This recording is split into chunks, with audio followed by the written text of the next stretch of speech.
주님 주시는 또 그런 그 말씀으로 이렇게 충만해졌다고 생각이 듭니다. 어, 신선하시죠?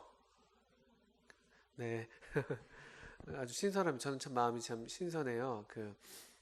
이런 우리 두 분의 간증 또 말 그대로 생생한 그런 이야기들 들으니까 참 마음이 새로워지고 참 그렇습니다. 우리 복음으로 인한 기쁨을 이렇게 목격하시고 또 누리시고 또 다시 확신하시고 또 그렇게 돌아오신 모습 보면서 또 우리 가운데서 어떻게 또 이런 어, 복된 소식의 그런 열매들을 함께 또 나누시고 또 그렇게 또 같이 더욱 기뻐하시게 될지 또 우리 가운데 어떻게 그래서 기쁨이 충만하게 될지 또 기대하는 마음이 있습니다. 제 말씀 들으면서 여러 말씀이 생각이 났는데 요한일서 말씀 한번 펴주시죠. 요한일서 먼저 우리 사도행전 보시기 전에 요한일서 1장 3절부터 한번 읽어볼게요. 3절 4절. 요한일서 1장 3절 4절에 이런 말씀이 있습니다. 꼭 이런 말씀 같아요. 오늘 우리가 경험한 이런 들은 그런 간증과 말씀이 이 말씀이 이렇게 뭐랄까 이렇게 실천된 것 같은 그런 생각이 들었는데요. 보세요. 우리가 보고 들은 바를 너희에게도 전함은 너희로 우리와 사귐이 있게 하려 함이니 우리의 사귐은 아버지와 그의 아들 예수 그리스도와 더불어 누림이라. 우리가 이것을 쓰면 우리의 기쁨이 또는 너희의 기쁨이 충만하게 하려 함이라. 이렇게 되어 있습니다. 이 우리의 기쁨이라고 되어 있는 번역은 다른 번역본에는 사본에는 너희의 기쁨이라고 번역이 되어 있는데요. 보고 들은 바를 나누는 것이죠. 보고 들은 게 뭐냐? 또 보고 들은 바를 나눠서 우리가 또 같이 교제하기를 원하는데 그게 뭐냐면은 아버지와 그의 아들 예수 그리스도 더불어 누렸던 그것이죠. 그것을 전하고 또 그렇게 함으로써 기쁨이 충만해지는 더 이렇게 꽉 차는 이제 그런 목적을 사도 요한이 밝히고 있어요. 그리고 이제 오늘 말씀을 들으면서 꼭 이 말씀 같다. 좀 이렇게 삶이 기쁘신가요? 교회 와서는 이렇게 웃는데 내가 웃는 게 웃는 게 아니야 이런 분들도 뭐 더러 계실 수도 있고 아예 그냥 웃음이 가신 얼굴로 이렇게 지내시는 분들도 계실 수도 있고 또 웃는데 우리 보통 이제 썩소라고 하는 이제 그런 웃음을 이렇게 짓는 경우도 생길 수가 있고 한데요. 기쁜 말씀을 하셔서 기쁨이 어디에서 와요? 한번 생각해 보시죠. 기쁨이 어디에서 오는가? 우리의 기쁨이 어디에서 오는 거지? 기쁨이라는 게? 뭐, 좋은 거 먹고, 좋은 사람 만나고, 또 좋은 걸 소유하고, 이래도 뭐, 기쁨이 오기도 하죠. 근데 정말 우리의 기쁨은 어디에서 오는가? 이렇다 뭐 좀 이렇게 생각해 보실 만한 질문이 아닌가. 또는 내 삶에서 나는 얼마큼 이 기쁨을 누리고 있는가. 그냥 잠깐 기쁘고 마는 이제 그런 수준인가? 아니면 어떤 뭔가 내 10년 가운데 뭘 가지지 않았는데도 뭔가 좀 이렇게 환경적으로 이렇게 좀 풍족하지 않은데 어떤 기쁨들을 누리고 있는지 또 한번 생각해 보셔도 좋겠다 싶어요. 성령의 열매가 갈라디아서 5장 22절부터 나오는데 성령의 열매가 맨 첫 번째로 뭐가 나오는지 아세요? 네? 기쁨이 아니고요. 기쁨이라고 답을 이렇게 나와야지 이렇게 자연스러울 것 같지만 사랑이죠, 사랑. 사랑과 이게 제일 먼저 나옵니다. 성령의 열매. 그런 다음에 나오는 게 희락이에요, 희락, 기쁨. 사랑과 희락과 물론 우선순위가 이런 순서가 어떤 중요도를 나타내는 건가? 뭐 이런 질문할 수 있겠습니다. 어쨌든 그 사랑 다음으로 나온다는 건 굉장히 큰 시사점이 있겠다 생각이 들어요. 또 하나님의 나라 로마서 14장에서 하나님의 나라는 뭐 먹는 것과 마시는 것에 있지 않아요. 오히려 의와 평강과 희락이다 이런 말씀이 있어요. 하나님의 나라의 특징이죠. 또 예수님을 가리켜서 한 말씀으로 우리가 이해하는데 잠언 8장 같은 말씀에서도 내가 창조자가 되어서 어, 그, 그 지혜를 의인화해서 하는 얘기죠. 그러면서 내가 하나님의 창조를 기뻐하고 또 하나님께서 사람들에게 주실 땅을 바라보면서 즐거워했다 이런 표현들도 있어요. 한번 생각해 보세요. 하나님의 나라는 어떤 곳일까? 하나님이 통치하시는 나라, 우리가 하나님의 나라인데 그 어떤 곳일까? 하나님이 계신 곳이고 하나님이 완전히 다스리시는 곳인데 그리고 그 완전한 사귐이죠. 아버지와 아들 예수 그리스도와 더불어 누리는 그 사귐이 어떤 종류의 사귐일까라고 할 때 어쩌면 그런 사랑, 그 성령의 열매라든지 또 하나님의 나라에 대한 묘사가 그대로 나타나는 나라일 거예요. 완전히 사랑하시고 완전히 기뻐하시는 그런 어떤 나라로 우리를 초대하시고 그 나라의 백성이 되게 하시고 그 나라의 모든 좋은 것들을 다 누리도록 우리에게 허락하신 것이죠. 이 우리에게 주신 기업이에요. 기업. 하나님의 나라라는. 우리가 그 나라의 상속자가 되어 있죠. 시편 37편인가요? 하나님을 여호와를 기뻐하라. 그리하면 너희 소원을 이루시리라. 이런 말씀도 있어요. 하나님을 기뻐하면 우리의 소원을 이루신다는 말씀이 있어요. 하나님을 기뻐하면. 왜냐하면은 하나님을 기뻐하는 사람의 소원은 하나님이 기뻐하시는 소원일 거예요, 아마도요.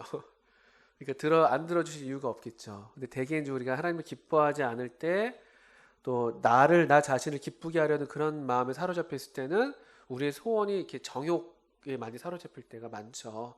그러니까 하나님이 또 들어주지 않고, 그러니까 난 또 기쁘지 않고, 그래서 악순환이 되고 막 이런 경험들을 하는데 하나님이 기뻐하면 그가 너의 소원을 이루신다는 말씀도 있어요. 느헤미야서 8장에는 여호와를 기뻐하는 것이 너희의 힘이다 이런 말씀도 있어요. 여호와를 기뻐하는 것이 너희의 힘이다. 이런 말씀도 있습니다. 그리고 여러분 우리 배웠던 것처럼 사도행전 8장에서요. 스데반의 환란으로 인해서 핍박과 박해가 엄청 크게 일어났잖아요. 그래서 다 쫓겨났어요. 예루살렘에서 막 도망쳐서 나왔단 말이죠. 근데 사람들이 도망쳐 나왔는데도 복음을 전하는 거예요. 복음을 전했더니만 그 사마리아 성에 막 기쁨이 막 충만한 모습을 보게 되죠. 하나님 말씀이 증거되고 또 성령의 능력으로 그들의 어떤 병든 자들을 고쳐내고 하니까 그 성에 기쁨이 충만했어요. 이게 굉장히 대조적이죠. 우리의 경험, 우리의 어떤 환경의 변화로 인한 경험들이 물론 있어요. 감정의 변화들이 있죠. 기쁠 때도 있고 슬플 때도 있고. 스데반의 죽음은 우리한테 슬픔을 가져온 일이었죠. 그래서 경건한 자들이 데려다가 크게 울었죠. 그렇지만 상황과 상관없이 우리에게 허락된 그 기쁨이라는 것, 이게 놀라운 것이에요. 우리가 일반적으로 경험하는 그런 어떤 기쁨의 이유들은 일시적인 것들이 많잖아요. 또 금방 지나가고 말고. 근데 하나님의 나라가 주는 기쁨은 그 기쁨의 특징인 그 하나님의 나라는 히브리서 12장에서는 12장인가요? 그죠? 너희가 진동치 못할 나라를 받았다. 그래요. 진동치 못할 나라. 흔들리지 않는 거예요. 흔들리지 않는 나라. 이 영원한 나라. 또 그 나라를 다니엘서에서는 역시 거기서도 영원한 나라라고 말씀하시죠. 크고 영원한 그 한 나라. 그게 우리가 이제 바라보고 지금 그 나라에 우리가 속해 있고 그 나라의 것들을 누리고 있는 삶이죠. 성령 안에서. 하나님의 나라가 이미 우리에게 임해 있기도 하고 또 아까 우리가 찬송 불렀던가요? 민족의 가슴마다 할 때 또 이 나라가 이 땅에 임해야 되는 것이에요. 언제 임하게 되냐? 우리가 열심히 전도해서 이 세계가 변하는 건 아니에요. 우리가 전도해야 되지만 근데 주님이 오셔서 이 나라가 서는 거예요. 주님이 통치하시게 되는 거죠. 우리의 소망이 그것이잖아요. 주님이 오셔요. 주님이 오세요. 그래서 모든 슬픔을 가져가시잖아요. 요한계시록에 약속된 말씀이잖아요. 고통도 없고 눈물도 없는. 그러니까 완전한 기쁨이에요. 그냥 이렇게 웃음이 끊이질 않는 거예요. 웃음이 끊이질 않아요. 그때 그 시편 117편인가요? 126편이죠. 그땐 우리 입에 웃음이 가득하다 이런 표현이 있어요. 주께서 시온의 포로를 돌리실 때 우리 입에 웃음이 가득한 거예요. 막 웃음이 끊이질 않아요. 이 즐거움과 기쁨이 어떤 것도 이제 그 기쁨을 빼앗을 수 없는 이제 그런 소망을 우리가 또 갖고 있습니다. 지금 우리가 그런 기쁨을 성령 안에서 누리고 있는 것이고, 또 그렇지만 아까 얘기한 것처럼 우리 삶이 또 요동치거든요. 또 주님이 안 계신 것 같기도 하고, 또 여러 그런 경험들을 하면서 우리 어떤 또 기복이 있기도 하지만, 그런데 결국은 주님이 깨어나셨을 때 그 바다를 잔잔케 하시고 그 제자들은 그들이 가고자 하는 곳에 곧 이르게 되는 그런 장면이 나타나죠. 곧 이르게 됩니다. 우리가 가고자 하는 곳에. 그게 우리의 또 소망이 되기도 하죠. 오늘 우리 사도행전 10장 말씀을 함께 배우셔야 될 텐데, 어떻게 이것이 우리가 앞에 들은 말씀, 또 제가 잠깐 얘기 드렸는데 이런 말씀들과 어떻게 이어질 수 있을까, 뭐 이런 생각도 합니다만, 그냥 또 그것은 그것이고, 또 우리 이 사도행전 10장이 주는 말씀은 말씀대로 짧게 몇 말씀만 좀 보고, 다 다루긴 어려울 것 같고요. 우리 공과에도 되어 있는 것처럼 기도에 대해서만 좀 한번 같이 살펴볼까 합니다. 기도와 사명이라고 이렇게 되어 있죠. 아까 영윤 형제님이 도전적인 질문했어요. 기도 많이 하시냐고. 많이 하시죠? 뭐 이렇게 하고 많이 하시는 걸로 알겠습니다. 뭐 이런 식으로 했는데 기도들 많이 하시나요? 제가 확신하건대 아마 잘 못하실 거예요. 말씀 보는 것보다 더 어려운 게 기도죠. 기도, 그죠? 말씀들은 보실 거예요. 말씀도 안 보시나? 말씀은 보실 거예요. 그죠? 통독하시는 거 보니까 많이들 하시는 것 같은데, 기도는 아마 그리스도인들의 경험 가운데 가장 어려운 경험일 거예요. 전도보다 어려운 게 기도일 거예요. 심지어 전도보다 어려운 게 기도인데요. 참 희한하죠. 우리의 어떤 속성이랑 잘 안 맞아서 그런 것 같기도 하고, 또 그만큼 훈련이 안 되어 있는 것 같기도 하고, 또 실제로 그만큼 우리 삶에서 중요한 일이기 때문에 우리의 육신이나 또 하나님의 우리의 대적인 사탄이 이것을 굉장히 방해하는 게 사실입니다. 기도하면 안 되거든요. 기도하면 큰일 나거든요. 기도하면 큰일 나는 거예요. 그리고 사도행전에서 그것들을 계속 봐오는 거예요. 아무리 뭘 해도 기도하지 않으면 일이 안 일어납니다. 아무리 성경을 뭐 좀 표현이 좀 그렇긴 합니다만, 성경을 제대로 읽으면 기도하게 되죠, 물론. 근데 아무리 뭐 내가 많이 배우고 뭘 이것도 하고 저것도 하고 뭐도 하고 뭐도 해도 기도하지 않으면 일이 안 일어나요. 그래서 예로부터 뭐 이런 얘기들은 많이 있었어요. 사탄이 다른 일들은 다 하게 한다는 거예요. 성도들로 하여금 다 하게 한다는 거예요. 그런데 기도만 못하게 한다는 거죠.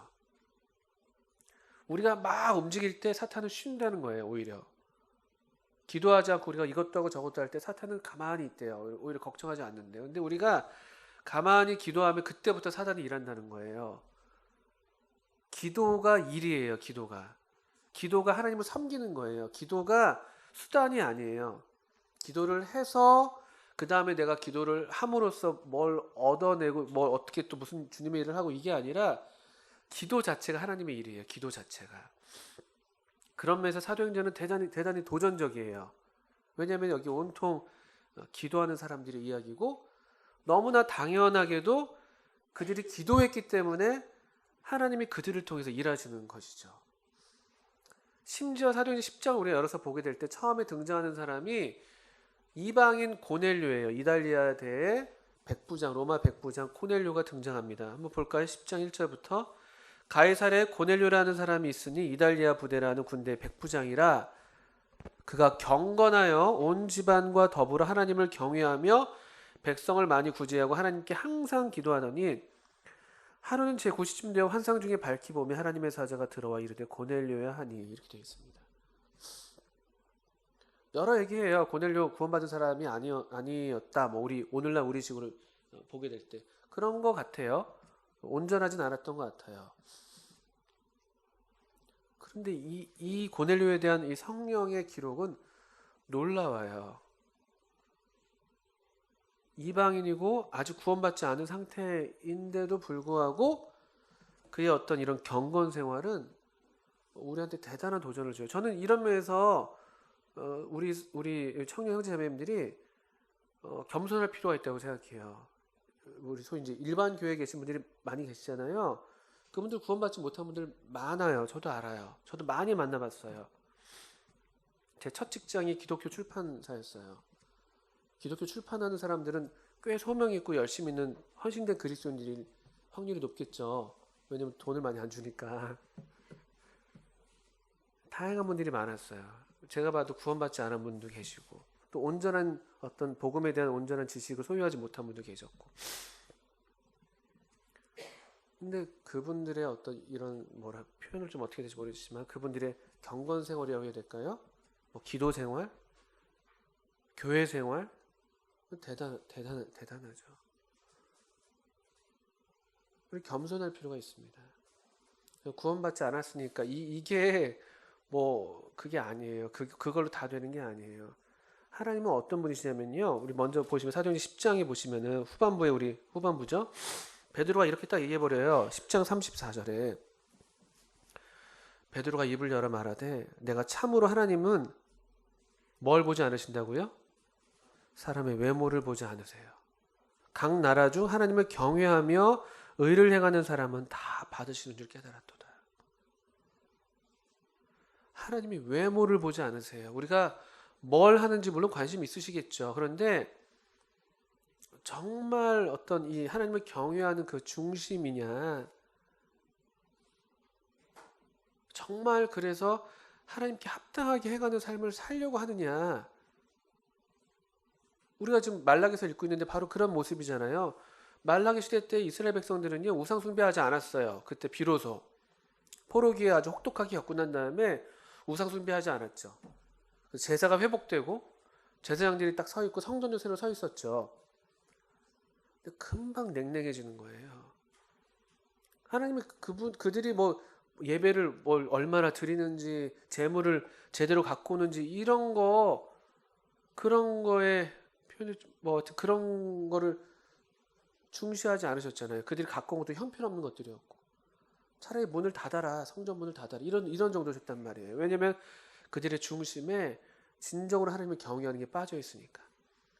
총독에게도 드리지 못할 걸 가져다가 하나님께 드린다고 갖고 오고 있고 형식주의예요. 형식주의. 커다란 도전이에요. 저 자신한테도 마찬가지고 우리 뭐랄까 믿음의 2세대, 3세대들 대개 항상 어떤 운동이 일어나면요 그 첫 세대는 뜨거워요. 그 생동감을 뭐 말할 수가 없죠. 그게 우리 여러분 부모님들이 겪으셨던 그런 옛날 이야기들인 거죠. 그것들을 추억하시고. 근데 그 다음 세대 오면서 가장 그 어려운 문제가 뭐냐면요. 가장 큰 유혹과 도전이 이 형식만 남는 거예요. 내용은 이제 빠지고. 아까 우리 영국에서 보고 오셨다고 그러잖아요. 모임이 이래잖아요. 근데 그거만 껍질만 갖고 있는 거예요. 껍질도 이제 뭐 다 뭐 날가 없어져 뭐 수준인 것 같기도 하지만 다 그런 건 아니지만요. 이 굉장히 도전적이에요. 주목해서 보세요. 2절에 그가 경건하여 소위 거듭나지 않은 사람인데 하나님께서 그를 보시는 거예요. 놀라운 하나님의 일의 통로를 사용하세요. 이방인 전도의 문을 베드로가 열어야 되잖아요. 베드로한테 열쇠를 주셨어요. 열쇠를요. 그렇죠? 베드로한테 열쇠를 맡기셨거든요. 천국문을 여는 열쇠를 주셨단 말이에요. 베드로가 다 사도행전을 보면 결정적인 어떤 여는 행동을 하는 거예요. 실제 이방인의 사도는 사도 바울이었지만 바울이 항상 문을 열고 베드로가 문을 여는 거예요. 유대인들에게 사도행전 2장에서도 베드로가 설교했죠. 사도행전 8장에서도 사마리아 성에서 빌립이 복음을 전했지만 이 성령 안수를 하는 것이 누구였습니까?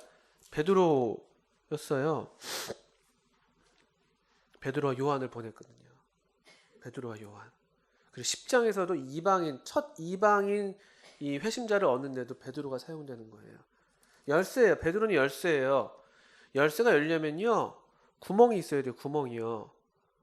하나님은 일을 하실 거예요. 하나님은 이게 약속된 일이니까. 사도행전 1장 8절부터 이미 약속된 성령께서 오시면 온 유대와 사마리아와 땅끝까지 이르러 증인이 되리라는 말씀을 이미 약속으로 주셨단 말이에요. 이건 되라는 명령이 아니에요. 성령이 오시면 그렇게 되어지는 거예요. 수동태잖아요, 수동태. 하나님은 일하실 거예요. 성령이 오셨기 때문에. 근데 여기 놀랍게 이 고넬료라는 사람이 열쇠 구멍이 된 거예요. 열쇠 구멍이. 하나님이 어떤 사람을 찾으시냐는 거죠. 그의 기도가 상달됐다고 표현되어 있어요. 10장 4절에 보니까요. 내 기도와 구제가 하나님 앞에 상달됐다. 이게 무슨 선행을 많이 해서 많이 해서 쌓아 올려가지고 하나님께 닿을 정도로 많이 했다. 이런 양적인 의미가 아니겠죠. 그 마음의 중심에. 그 삶의 모습 보니까 경건한데 온 집안과 더불어 하나님을 경외해요. 자기 혼자만도 아니에요. 온 집안과 더불어. 백성을 많이 구제하고 하나님께 항상 기도하고 항상 기도했는데 제9시 기도 시간에 기도하고 있죠. 제9시 좀 내가 환상 중에 밝히 봤다고 했는데 30절 보면요. 고넬료가 이르되 내가 나으자 이맘때까지 내 집에서 제9시 기도를 하는데 한쪽에 이런 사람이 있어요. 그 이방인인데 아직 예수님을 성령으로 제대로 믿지 못하고 우리식으로 말하면 거듭나지 못한 상태에 있었는데 하나님이 그를 주목해서 보셨어요. 또 10장 7절 보니까 부하 가운데 경건한 사람 하나를 불렀어요. 부하들 중에서도 경건한 사람들을 얻었어요. 이 한 사람의 삶이 얼마나 어떠한 삶이었겠어요. 온 집안과 더불고 유대인들에게도 칭찬받는 사람이었어요.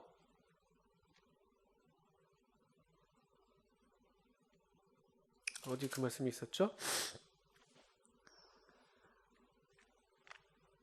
이거냐 22절에 그들이 대답하되 백부장 고넬료는 이게 종과 부하가 하는 얘기예요. 하인 둘과 부하가 베드로한테 하는 얘기인데 백부장 우리 주인 백부장 고넬료는요 의인이에요.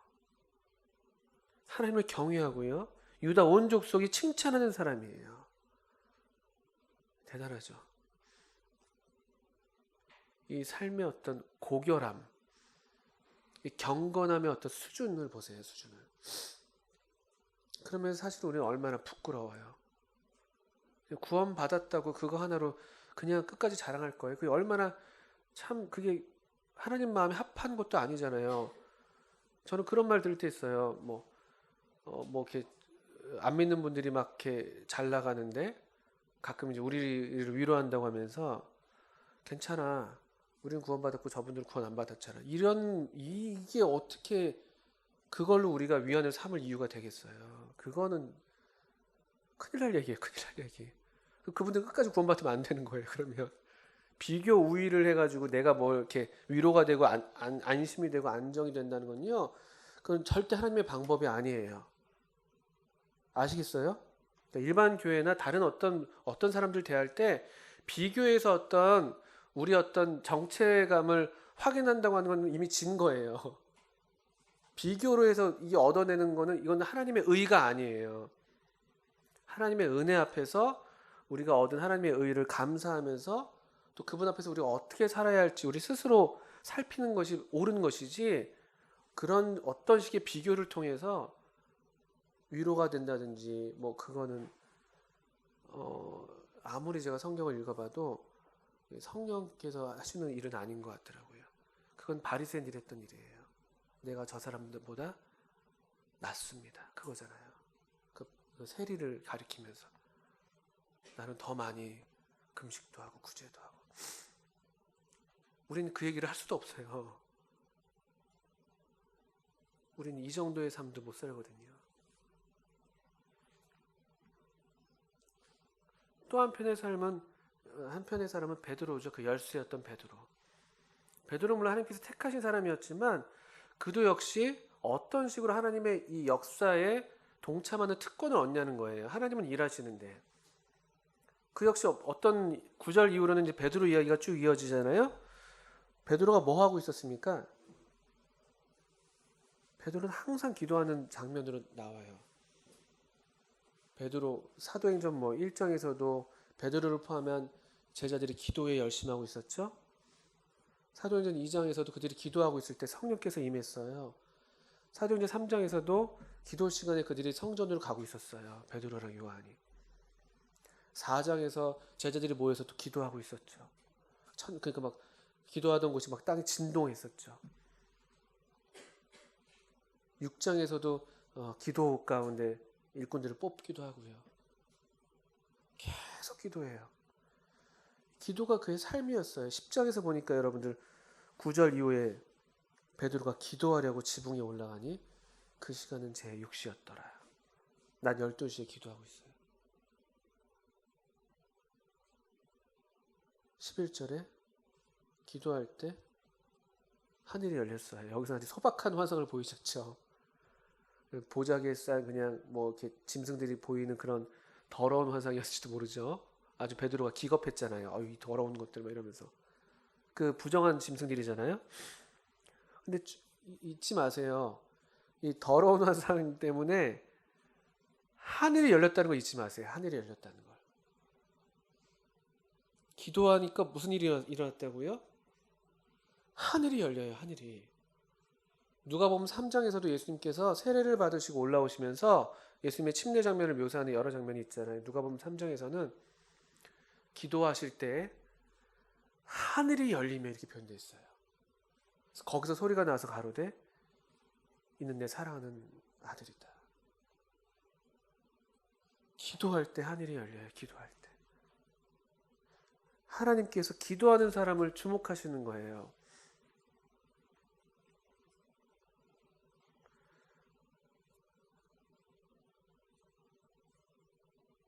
이게 도전적인 메시지예요. 저한테도 그렇고. 왜 우리에게선 하늘이 열리지 않는가? 왜 우리에게는 소위 환상이 보이지 않는가? 이게 크든 작든 더럽든 뭐 어떻든 간에 이들이 환상을 봐요. 주의 청년들이 예수의 꿈을 꾸고 인류 구원의 환상을 보게 하소서. 우리 그렇게 노래했거든요. 성령이 임하실 때 요엘서에서 예언된 게 뭡니까? 어린이들은 예언하고 청년들은 환상을 보고 노인들은 꿈을 꾼다고요. 환상이 없어요. 묵시가 없어요. 비전이 없어요. 비전이. 그럼 방자의 행하게 되는 거예요. 이 잠언 말씀이 있잖아요. 묵시가 없으면, 환상이 없으면 방자의 행이에요. 그냥 마음대로 살잖아요. 정욕대로. 되는 대로. 세상에선 얘기하죠. 생각하지 않고 살면은 사는 대로 생각하게 된다고. 생각하는 것도 좋아요. 그러니까 생각도 그만큼 중요한 것이죠. 생각하지 않고 살면 우리가 그냥 되어진 대로 살잖아요. 근데 우리에게는 그 이상의 차원이 있어요. 생각과 더불어서 기도하는 거예요. 기도. 그래야 환상이 보여요. 그 환상으로 하나님께서 말씀하시는 거예요. 우리 마음에 주신 그 환상들. 여러분에게 어떤 그림이 마음에 하나님 주셨는지 모르겠지만 그 환상이 우리의 삶의 어떤 방향을 결정하는 거예요. 환상을 품고 생각하게 되는 거예요. 어떻게 하지? 내 삶의 방향이 이런 방향이라면 내가 어떻게 살아야 되지? 지금 내가 20 몇 살인데 지금 내가 뭘 해야 되지? 생각하게 되는 거예요. 여러분 그래서 보시면 19절에 17절부터 볼까요? 환상에 대한 베드로의 반응이 우리도 많이 주님의 뜻을 분별한다고 애쓰잖아요. 베드로가 본 바 환상이 무슨 뜻인지 속으로 의아해 하더니 마침 고넬료가 보낸 사람이 환상의 마음에 있어요. 하나님께서 보여주시는 어떤 기도 가운데 어떤 환상이. 그럴 때 어떤 시기에 대한 분별을 할 수가 있는 거예요. 마침 그럴 때가 오는 거예요. 하나님께서 일하시는 타이밍을 포착하는 거예요. 때를 분별할 수 있는 지혜를 얻는 거예요. 뭐지 이거? 이건가? 내가 생각하고 있었으니까. 환상에 대해서 내가 속으로 지금 여기서는 표현은 이제 의심한다 약간 그런 표현이거든요. 약간 당황해하면서 어쨌든 중요한 건 그 기도 가운데 환상이 임했다는 거예요. 그게 부정한 환상처럼 보였지만 이게 뭐지? 또는 19절에서 보세요. 베드로가 그 환상에 대해서 뭐하고 있었다고요? 생각할 때 성령께서 그에게 말씀하시되 두 사람이 너를 찾으니 일어나 내려가 의심하지 말고 함께 가라. 이 보세요. 환상을 갖고 생각하는 거예요. 뭐지? 어떻게 해야 되지? 마침 사람이 왔네요. 근데 성령께서 인도하시는 것을 포착할 수가 있는 거예요. 이 환상과 생각을 잘 보세요. 생각대로만 사는 게 아니에요. 또 환상적으로만 사는 게 아니에요. 환상을 주님이 주신 어떤 보여주신 마음의 어떤 그런 그림이 있다면은 그걸 위해서 내가 어떻게 해야 될지 생각하고 있을 때 그때 하나님이 인도하시는 거예요. 그런 선택들 앞에 여러분 계시잖아요. 직장을 선택하든지 진로를 선택하든지 결혼을 선택하든지 어디를 가야 될지 뭐 이런 것들에 대해서 우리 얘기할 수 있겠고요. 그 삶의 방향. 저는 20대 중반 때 성경을 좀 읽게 됐었어요. 성경을. 환상은 그냥 막 오는 게 그냥 막 환상적으로 오는 게 아니잖아요. 하나님이 그때 은혜를 주셨어요. 말씀을 너무 제가 그냥 이런 말씀 드려야 될지 모르겠지만 추억하는 거예요. 그냥 그때가 좋았지 않은 건데 말씀이 너무 좋았어요. 임용고사 공부해야 될 때였는데 그래서 오전에 임용고사 공부 안 하고 방에 들어서 말씀을 보고 하면은 그냥 시간이 오전에 훅 가 있더라고요. 제 마음에 그때 참 마음에 부딪혀왔던 말씀들이 많았었어요. 그러면서 에스라나 느헤미야 같은 말씀들은 제 마음에 하나의 그림이에요. 그림. 하나님 말씀으로 하나님의 백성들이 깨어나는 모습들. 하나의 그림이었어요. 그런 그림이 제 마음에 오니까 제 인생을 생각하게 되는 거예요. 이걸 위해서 내가 어떻게 할 수 있지? 그래서 막 찾아봤어요. 막 미국의 어떤 대학교도 알아보고 훈련원도 가고 싶어졌고 그러니까. 그럴 때 때때마다 마침 그런 인도하심이 있어 왔었어요. 마침 그 그림을 품고 제가 생각하고 제 삶의 방향들을 이렇게 잡아가고 할 때 또 그 기도하고 있을 때 마침 그런 기회가 열리고 마침 누가 권하기도 하시고 이번에 그랬잖아요. 누구예요? 주영 형제님 아니 누구죠? 죄송합니다. 명진 형제님 간증하실 때 그 캄보디아 갔다 온 청년들의 얘기를 들었을 때 나도 가고 싶다. 어떤 마음들이 생기잖아요. 그런 것들을 간직하는 거예요. 마리아처럼. 마리아가 그 동방 박사들이나 목자들의 이야기를 듣고 마음에 간직했거든요. 그냥 듣고 흘려보내지 않았다고. 또 주님이 그렇게 주시는 거죠. 그런데 그런 마음을 품고 있는데 마침 권하는 거예요. 누군가가. 그런 거예요. 가면 거기에 하나님의 뜻이 있어요. 인도하심이 있는 길에는요. 하나님께서 또 그 다음 스텝을 보여주시는 뭔가가 있어요. 하나님은 계속 인도하시는 거예요. 아가서 말씀 보시면요. 이런 흥미로운 말씀이 있거든요. 제가 찾을 수 있을지 모르겠네.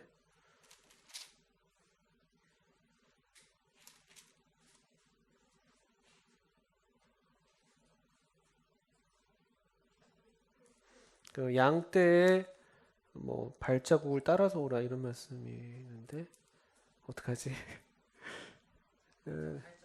몇 절입니까? 1장 8절이요? 아 여기 있네요. 1장 8절. 어떻게 그걸 다 하셨어요? 뭘 찾았어요? 뭘 검색하셨어요? 양떼 감사합니다. 좋은 시대에 살고 있습니다. 여인 중에 어여쁜 자 1장 8절이네요. 네가 알지 못하겠거든. 우리 알지 못하잖아요. 양떼의 발자취를 따라 목자들의 장막 곁에서 너의 염소 새끼를 먹일지니라.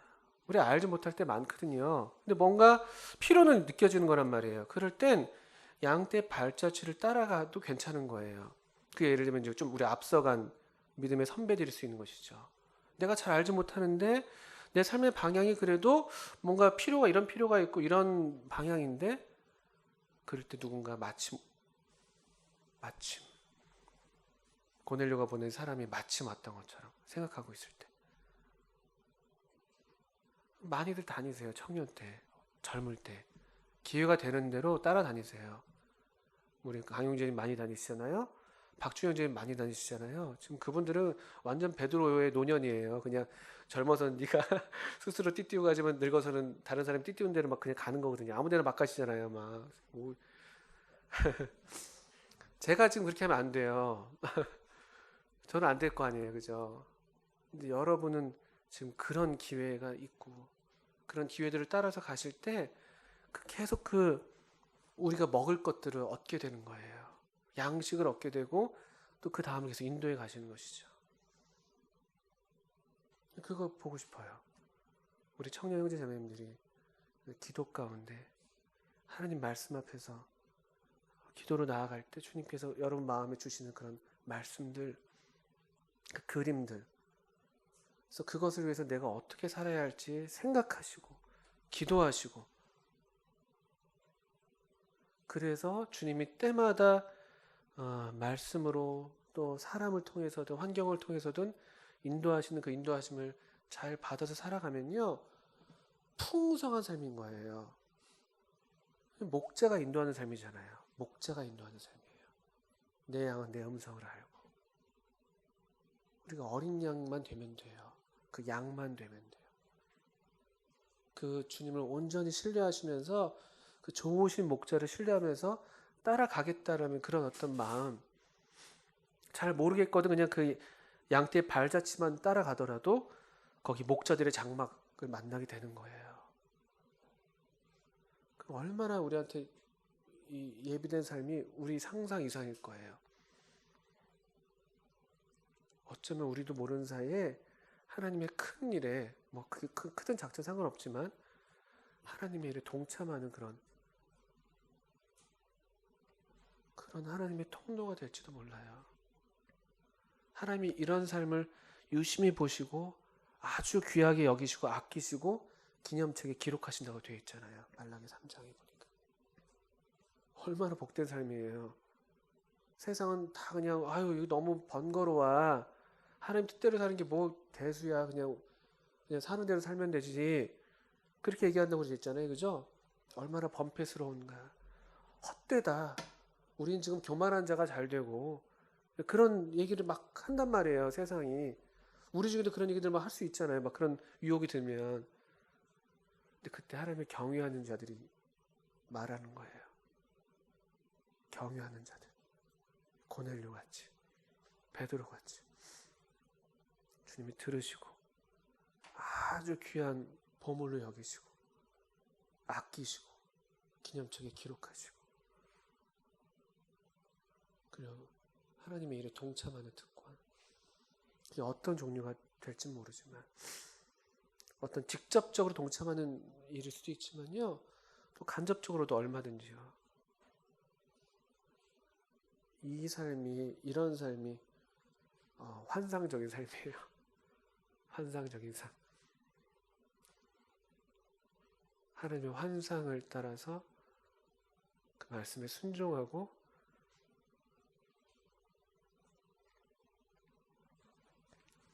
그분의 인도하심을 따라가는 삶이 진짜 환상적인 삶이죠.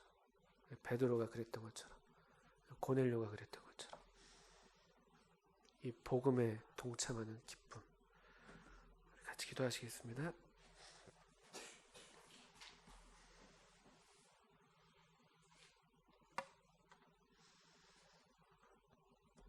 그럼 각자 한번 또 기도하시고